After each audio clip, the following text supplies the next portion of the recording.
या कालसर्प दोष समझ सकते हैं। इसके लिए रेमेडी क्या करें? कालसर्प दोष को नाम से भी हम जानते हैं और एस्ट्रोलॉजी में उसको राहु और केतु के एक साइड में अगर सारे ग्रह आ जाएं तो हम मान के चलते हैं कि कालसर्प दोष आ गया है। और बहुत तरह के दोष हमने कालसर्प में बहुत तरह के दोष भी बताए, लेकिन बेसिक प्रिंसिपल ये है कि राहु और केतु के एक साइड में सारे ग्रह आ जाएं। लेकिन पामिस्ट्री में यानी कि हस्तरेखा के द्वारा हम लोग कैसे देखेंगे? पाम रीडिंग में तो हमारे हाथ में जितनी रेखाएं हैं उसमें से मैक्सिमम रेखाएं हर जगह पे दो मुहा बन जाए। जैसे ये अगर लाइफ लाइन है, जीवन रेखा है, तो वो दो मुखी बन जाए। इसी तरीके से मस्तिष्क रेखा है तो वो दो मुखी बन जाए, या हृदय रेखा के दो मुंह बन जाए।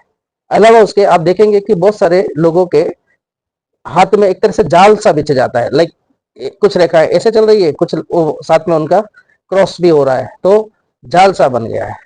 तो ऐसे में अवश्यंभावी है कि उनको हम राहु को यहाँ पे देखते हैं, केतु को हम लोग यहाँ से देखते हैं, लेकिन इनका कोई रिलेशन हो ये जरूरी नहीं है। मेन जो चीज है वो हमें देखनी है कि काल सर्प जो है वो इस तरीके से जैसे जाल बन गया है या रेखाएं दो मुहा हो गई है अंत में जाते जाते। इसके लक्षण क्या हो सकते हैं? हाथ में है ये ठीक है, लेकिन आपके हर काम में या तो अड़चन होगी या दुश्चिंता यानी कि वरीज के साथ में गुस्सा एकदम से ज्यादा आना, एंगर इश्यूज रहेगा। प्लस काम बनते बनते काम बिगड़ जाना, न करियर में सफलता, न रिलेशनशिप में शांति।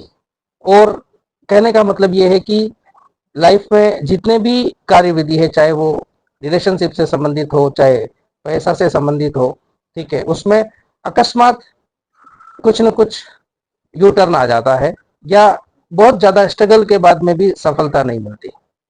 तो पत्री में बहुत आसानी से देखा जा सकता है, लेकिन अगर हाथ में भी इस तरह की चीज बन रही है तो इसको आप कालसर्प योग या कालसर्प दोष समझ सकते हैं। इसके लिए रेमेडी क्या करें?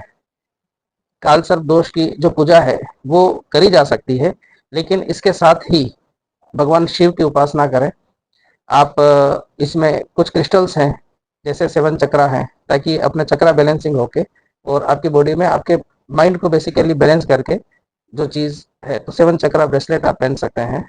और राहु और केतु के जाप जो है वो आप कर सकते हैं। एक नाग का जो लेड का आता है, जनरली लाल किताब में इसको यूज करते हैं, तो एक नाग का वो आप शिवलिंग के ऊपर चढ़ा के और उसके ऊपर आप थोड़ा सा दूध और पानी, या सिर्फ दूध या सिर्फ पानी, जैसे भी आपका श्रद्धा हो, आप अगर इसको कंटिन्यू 11 दिन तक या 11 सोमवार को अगर करते हैं तो ये आपको निश्चित रूप से उसमें फायदा देगा। रेशम है ना